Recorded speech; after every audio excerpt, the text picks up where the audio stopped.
먼저 이제 집합건물 회계처리 기준 1조 그 1조 보면 집합처리 기준은 집합건물법 제6조 3, 제3의 재무제표에 대한 회계처리와 재무보고에 관한 기준을 정함을 목적으로 한다라고 되어 있습니다.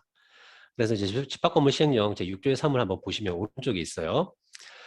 다음 각 호의 재무제표와 관리비 운용의 적정성에 대하여 회계감사를 받아야 한다라고 해서 재무상태표, 운영성과표, 이익임 처분계산서, 주석 이렇게 나와 있죠. 그리고 사항을 보시면 회계기준 법무부 장관이 정하여 고시한다라고 되어 있어요. 그래서 법무부 장관이 정하여 고시한 것이 집합건물 회계처리 기준이 되는 것이고요. 그래서 기업회계와 좀 다르게 공동주택이든 집합건물 회계처리 기준은 국토교통부 장관 또는 법무부 장관의 고시사항입니다. 행정규칙이라는 얘기고 행정규칙이라는 얘기는 법이라는 얘기입니다. 그래서 반드시 지켜야 되는 규정이 될 것 같아요. 자, 여기에서 한 가지 좀 고려를 하셔야 될 것이 그 다음 각 호의 그 법에 따라서 그 150호실 이상인 집합건물 회계감사를 받아야 되는데 그 회계감사를 받을 때 적용해야 되는 회계처리 기준을 얘기를 하는 거예요. 그래서 만약에 법에 따라서 회계감사를 받을 필요가 없다라고 하는 집합건물의 경우에는 이러한 이제 집합건물 회계처리 기준이 반드시 적용되어야 하는 규정은 아니라는 그 말씀을 드리고 싶은 거예요. 그래서 150호실 이상이다라고 하면 회계감사를 받아야 되니까 무조건 집합건물 회계처리 기준을 적용하셔야 되는 거예요. 하지만 150호실이 아니다라고 했을 때는 집합건물 회계처리 기준이 반드시 적용되는 것은 아니다라고 하는 말씀을 드리는 거고요. 그러면 이런 경우가 생길 수 있잖아요. 우리는 100호실이에요. 50호실에서 150호실 사이. 100호실인데 집합건물법에 따른 회계감사를 받고 싶어요. 감사를 받으셔야 되겠죠. 그러면 그때는 어떤 회계처리 기준을 적용해야 되나요? 라고 하는 문제가 생기는데 그때는 법에 따라서 회계감사를 받는 것이기 때문에 그때는 집합건물 회계처리 기준을 따라야 된다는 겁니다. 따라서 이제 50호실에서 150호실 사이다라고 하면 언제 회계감사를 받을지 모르시잖아요. 그러니까 법에 따라서 반드시 집합건물 회계처리 기준을 적용하는 것은 아니지만 언제 회계감사를 받을지 모르니까 집합건물 회계처리 기준에 따라서 회계처리를 하시는 것이 아마 가장 바람직할 것 같아요. 그래서 법에서는 150호실 이상의 경우에 의무적으로 하도록 요구를 하고 있지만 실무적으로는 50호실 이상인 집합건물의 경우에는 집합건물 회계처리 기준을 적용하시는 것이 아마 가장 합리적일 것 같아요. 그러면 이제 50호실이 안 되는 그 같은 집합건물의 경우에는 법에 따라 회계감사를 받을 필요가 없으니까 그때는 집합건물 회계처리 기준을 따라도 되고 아니면 다른 기준을 따라도 되는 거겠죠. 이제 규약에서 정하고 있는 회계처리 기준을 따르셔도 되는 것이고요. 그래서 그렇게 좀 구분을 하시면 될 것 같습니다. 자, 그 다음 제2조. 이 기준에서 사용하는 용어는 법에서 정하고 있는 용어와 같다라고 되어 있어요. 그래서 법에서는 여러 가지 용어들이 있는데요.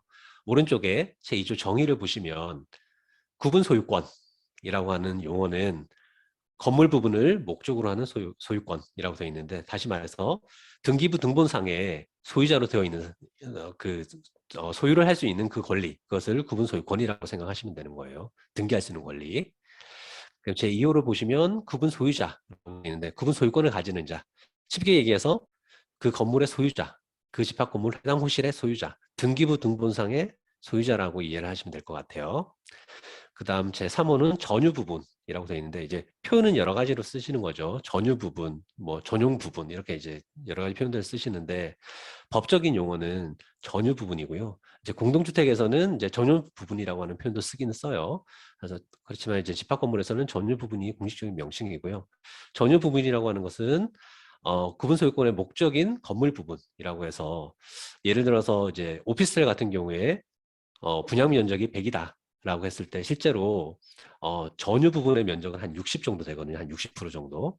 그래서 한 60이 전유 부분이라고 생각하시면 되는 거죠. 그럼 공용 부분, 전유 부분 외의 건물 부분, 건물 부분에 속하지 않은 건물의 부속물, 공용 부분으로 된 부속의 건물 이렇게 되어 있는데요. 방금 전에 말씀드렸던 오피스텔 100제곱미터를 공급했다라고 했는데 전유 부분이 60이라면 나머지 40이 공용 부분이 된다라고 쉽게 얘기를 해서 이렇게 이해를 하시면 될 것 같아요. 그 다음 건물의 대지, 뭐 대지 사용권 여러 가지 표현들이 있고요. 그리고 이제 또 구분하는 것이 앞에 보시면 이제 제 2호에 보면 구분 소유자가 나왔지만 구분 소유자의 반대말 집합 건물에서는 어, 그 점유자라고 하는 표현을 씁니다. 점유자. 그래서 점유자라고 하는 것은 집합 건물에서 거주를 하고 또는 집합 건물을 이제 이용하는 자, 실제로 실사용하는 당사자를 얘기를 하지만 그 중에서 구분 소유자가 아닌 자를 점유자라고 표현을 하는 거죠. 그래서 이제 공동주택하고 조금 다른 게 공동주택은 이제 구분 소유자와 이제 비슷한 용어가 입주자라고 하는 표현을 쓰죠. 또는 소유자라고 하는 표현을 쓰는데요. 그리고 점유자와 비슷한 표현이 세입자, 임차인 뭐 이렇게 표현을 하고요. 그리고 소유자, 입주자하고 임차인, 거주하는 이제 세입자를 통칭해서 입주자 등이라고 하는 표현이 있어요. 하지만 이와 다르게 집합 건물의 경우에는 구분 소유자와 점유자를 통칭하는 표현이 없다는 부분에 있어서는 조금 차이가 있을 수 있겠죠. 그래서 이런 차이가 있다 이해를 해주시면 될 것 같습니다. 그 다음 제3조 복식부기와 발생주의. 이제 공동주택하고 크게 차이가 나는 부분이 바로 여기에서 발생을 해요. 그 회계 원칙을 얘기를 하는 거고요. 제1항을 보시면 이 기준에 따라 재무제표를 작성할 때에는 복식부기 회계와 발생주의 회계를 적용한다라고 해서 회계 처리의 큰 개념이 두 가지가 나오는 거죠. 먼저 이제 복식부기란 자산 부채 순자산의 증감 및 변화 과정과 그 결과를 계정 과목을 통하여 대변과 차변으로 구분하여 이중기로 계산이 되도록 하는 부기 형식을 말한다라고 해서 우리가 일반적으로 하고 있는 거 전표 입력할 때 항상 차변이 나오고 대변이 나오죠. 그래서 이와 같이 한 변만 기재하는 것이 아니라 양변을 모두 기재하는 것, 양쪽을 모두 기재해서 누락됨 없이 기재할 수 있도록 하는 것, 그리고 검증할 수 있도록 하는 것이 복식부기라고 이해를 하시면 될 것 같고요. 그다음 발생주의란 현금의 수수와는 관계없이 수익은 실현되었을 때 인식하고 비용은 발생되었을 때 인식하는 개념으로서 기간손익을 계산할 때 경제가치량의 증가나 감소의 사실이 발생할 때를 기준으로 수익과 비용을 인식하는 것을 말한다. 이제 말 자체는 되게 어려운데요. 그 발생주의 회계라고 하는 것은 실제로 수익이 발생했을 때, 실현되었을 때 인식하는 거. 비용이 실현되었을 때 또는 발생했을 때 인식하는 것을 얘기를 하는 건데 여기서 실현되었다, 발생되었다라고 하는 표현이 실무자들이 생각하는 거하고는 조금 달라요. 이제 실제로 돈이 들어오고 돈이 나갔을 때 실현됐다 또는 발생했다 그런 개념이 아니고 기간 경과분에 대해서 실현됐다 또는 발생했다라고 이렇게 접근을 하는 거거든요. 이제 뒷부분에서 예시를 통해서 좀 말씀을 드릴 텐데 대표적으로 이제 임대료 같은 경우에 1년치 임대료를 한꺼번에 받는 경우가 생겨요. 이와 같이 이제 한꺼번에 받았을 때 이제 현금주의 회계에서는 실제로 이제 한꺼번에 받았을 때 다 수익을 잡으면 돼요. 그래서 간단할 수 있는 거죠.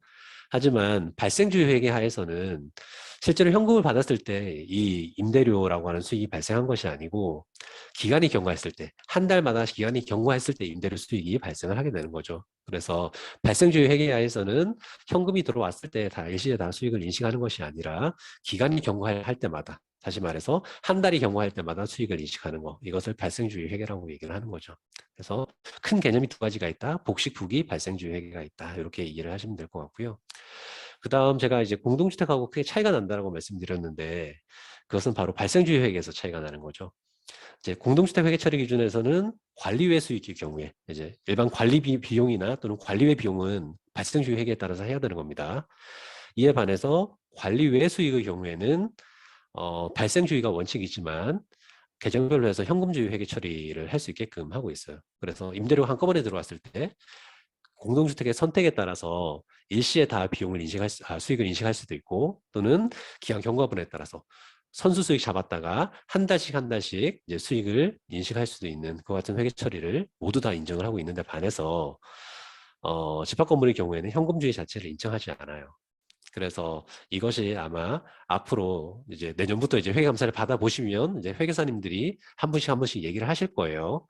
그래서 집합 건물은 현금주의가 허용되지 않는다. 발생주의 회계 처리를 해야 된다라고 하는 그런 얘기들 하실 거기 때문에 이런 부분에 있어서 크게 차이가 난다라고 이해를 하시면 될 것 같습니다. 자, 예시를 들어볼게요. 광고 수입의 선수치입니다. 집합 건물에서는 2020년 10월 달부터 2023년 9월 달까지 1년치입니다.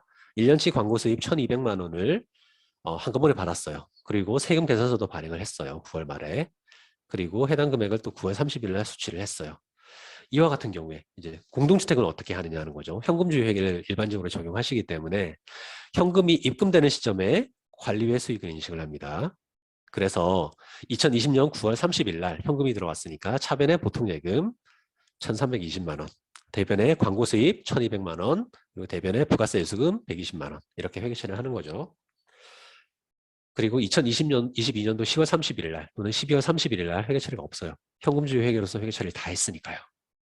하지만 발생주의 회계하에서는 회계 처리가 좀 달라져요. 기간 경과분에 대해서만 이제 수익을 인식을 해야 되기 때문에요. 1,200만 원이 9월 달에 한꺼번에 들어왔다라고 하면 9월 30일자 기준으로 보면 기간 경과한 것이 하나도 없는 거잖아요. 광고 수입은 10월 달 부분부터 시작하는 거니까. 그래서 9월 30일 날 돈이 들어왔으면 차변에 보통 예금 1,320만 원을 잡지만 대변에는 수입을 잡는 것이 아니고 부채를 잡는 거죠. 선수수익 1,200만 원, 부가세 세금은 내야 되니까 세무조사를 발행했기 때문에 120만 원 이렇게 잡습니다. 그리고 나서 10월 31일 날 한 달씩 경과했으니까 12분의 1에 해당하는 100만 원을 수입을 잡기 시작하는 거예요. 그래서 차변의 선수수익 100만 원, 대변의 광고수입 100만 원. 11월 31일도 마찬가지, 12월 31일도 마찬가지, 1월 31일도 마찬가지. 한 달씩마다 다 하시는 거죠. 이게 발생주의에 따른 회계 처리가 되는 거고요. 이게 한 달 한 달 하기 좀 귀찮다라고 하시면 최소한 12월 31일에는 회계 처리를 하셔야 돼요.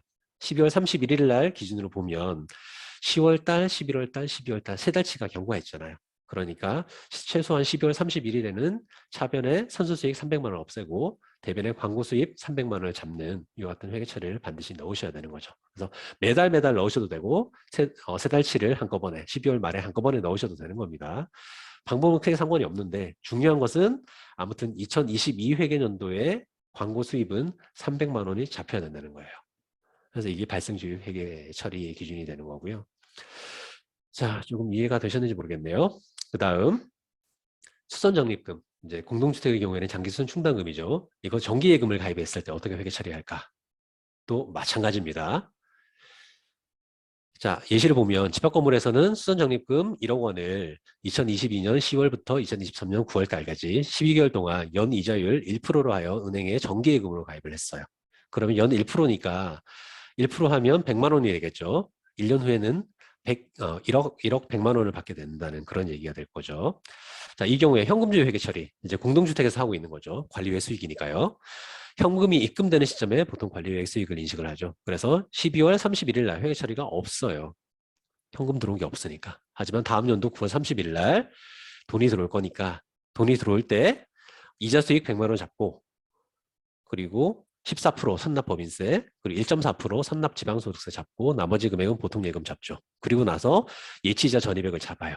그리고 장기수선 충당금, 이제 수선 적립금을 이렇게 회계 처리를 하시게 되는 겁니다. 하지만 발생주의 회계는 좀 달라요. 발생주의 회계는 기간 경과분에 대해서 잡는다고 했잖아요. 그래서 엄밀하게 얘기해서는 앞에서 보여드렸던 것처럼 한 달이 경과할 때마다 미수이자, 이자 수익을 다 잡아야 돼요. 한 달이 경과할 때마다. 근데 제가 이제 그 3개월치를 한꺼번에 잡았어요, 여기에서는. 아까 전에 앞에서 말씀드렸다시피 한 달 한 달 잡아도 되고 세 달치 한꺼번에 잡아도 된다고 했으니까요. 제가 한 달에 한 번씩 잡아도 된다라고 말씀드린 이유는 여러분들 월결산을 하시잖아요. 그러다 보니까 3개월치가 한꺼번에 잡히면 월결산 자료가 이상하게 보이니까 이제 매달 결산할 목적으로 해서 매월마다 이제 이자 수익을 인식해도 된다라고 말씀을 드리는 거고요. 앞에서도 말씀드렸지만 3개월치가 아무튼 수익으로 잡히면 되는 거예요. 자, 그 다음 12월 31일 아무튼 3개월치에 해당하는 거 4분의 1에 해당하는 금액이니까 25만 원이 되겠죠. 그래서 25만 원 잡고 그리고 미수이자 돈이 아직 들어오지 않았으니까 25만 원 잡는 겁니다. 그리고 나서 9월 31일 날 이자 수익 4분의 3 기간이 경과했으니까 75만 원 잡고 마찬가지로 대변에 미수이자 없애고 그리고 나서 차변에 보통예금 84만 6천 원, 선납법인세 14만 원, 선납지방소득세 14,000원 이렇게 잡게 되는 거죠. 그 다음 보통예금 84만 6천 원이 들어왔으니까 예치이자 전입액을 해서 순적립금으로 적립을 하고 이런 구조를 거치게 되는 겁니다. 자, 그리고 제가 뒤에서 말씀드릴지 모르겠는데 미리 말씀을 드릴게요. 이제 공동주택은 법에서 장기순 충당금하고 장기순 충당금을 반드시 별도로 예치하라는 규정이 있어요. 그리고 국토부에서도 장기순 충당금의 별도 예치에 따라 발생하는 이자 수익은 관리비 등으로부터 발생하는 이자 수익하고 다르기 때문에 별도로 예치를 해야 된다라고 유권 해석을 하고 있어요. 그래서 그와 같은 해석들 때문에 앞에서 보셨던 현금주의 회계에서 보면 예치이자 전입액 84만 6천 원, 수선적립금, 뭐 장기순 충당금 84만 6천 원 이렇게 회계처리를 하게 되는 거죠. 근데 문제는 집합건물은 그와 같은 유권 해석이 없다는 거예요. 법에 그런 규정이 없어요. 그래서 수선적립금을 관리비 등하고 구분해서 반드시 별도로 적립을 해야 된다. 그런 규정 자체가 없기 때문에 예치이자 전입액을 할 수 있는 근거 규정이 법에는 없어요. 다만 이제 여러분들의 관리규약에 이런 표현들이 있다면 공동주택하고 동일하게 예치이자 전입액 형태로 해서 예치금과 충당금을 일치시킬 수는 있겠죠. 그래서 그렇게 구분을 하시면 될 것 같아요. 그다음 좀 논외의 얘기긴 한데 제가 이것도 마찬가지 뒤에서 이제 말씀드릴지는 모르겠어요. 말씀드릴지는 모르겠는데 예치할 수 있는 금융기관도 좀 달라요. 그 수정적립금 같은 경우에는 집합건물 법령상 예치할 수 있는 금융기관이 은행법상의 은행하고 우체국 두 군데밖에 없어요. 법상으로. 그래서 농협이라든지 단위농협, 단위신협, 그리고 뭐 수협, 뭐 새마을금고, 뭐 신협 이런 곳에서는 엄밀하게 얘기를 하면 수정적립금을 예치할 수 있는 금융기관이 아닐 수가 있게 되는 거죠. 그래서 좀 다르죠. 이에 반해서 이제 공동주택의 경우에는 사실상 모든 금융기관이 다 되는 것으로 지금 되어 있긴 해요. 그래서 그런 차이가 있다라고 하는 것도 그냥 한번 듣고서 이해를 해주시고 나중에 아마 내년부터 이제 회계감사를 받아 보시면 회계사 분들이 얘기를 하실 거예요. 그러면 그때 가서 이제 이렇게 대응을 하시면 될 것 같습니다.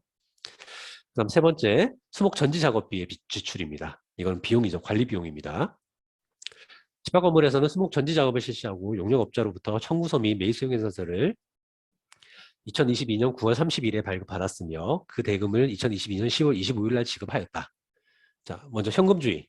이제 원래 이제 공동주택에서도 현금주의 하면 안 되죠. 관리 비용이기 때문에 발생주의에 따라서 해야 되는데 실무상으로는 대부분 현금주의를 하고 있어요. 관리 비용이나 관리비 비용에 대해서도요. 그래서 현금주의 회계 처리 하에서는 어떻게 회계 처리를 하냐라고 하면 9월 30일자는 세액매수세를 받았음에도 불구하고 회계 처리를 하지 않아요. 현금주의 회계 하에서는. 실제로 현금이 나간 게 아니니까요. 하지만 10월 25일 날 현금이 나갔으니까 차변에 이제 수선비 그리고 대변에 보통예금. 그래서 여기 회계 처리를 하는 거죠. 이에 반해서 발생주의 회계하에서는 실제로 비용이 발생하는 시점. 이미 비용은 다 끝났어요. 수목 정직 작업은 다 끝났어요. 단순히 돈만 주지 않은 거죠. 이와 같이 이미 수목 전지 작업이라고 하는 비용 발생의 원천은 모두 다 끝난 상황이기 때문에 9월 30일자 기준으로 보면 비용이 발생해야 되는 상황인 거죠. 그래서 9월 30일자 기준으로 보면 차변의 수선비 22만 원, 대변의 미지급금. 그리고 10월 25일 날에는 돈을 지급해야 되니까 차변의 미지급금, 대변의 보통예금 해서 정산을 하게 되는 이와 같은 과정을 거치게 되는 거예요. 그래서 발생주의 회계를 하면 이 미지급금이라고 하는 항목이 자주 발생을 해요. 이제 공동주택 같이 현금주의를 회계 처리를 하는 경우에는 미지급금이 다음 달 관리비를 부과하기 위해서 미지급금을 쓰는 반면에 발생주의 회계에서는 미지급금이 비용을 인식하기 위해서 발생주의 회계에서 비용을 인식하기 위해서 미지급금을 쓰는 것이고요. 다음 달에 관리비 부과하는 것도 미지급금 쓸 수 있겠지만 당호 정산하는 것조차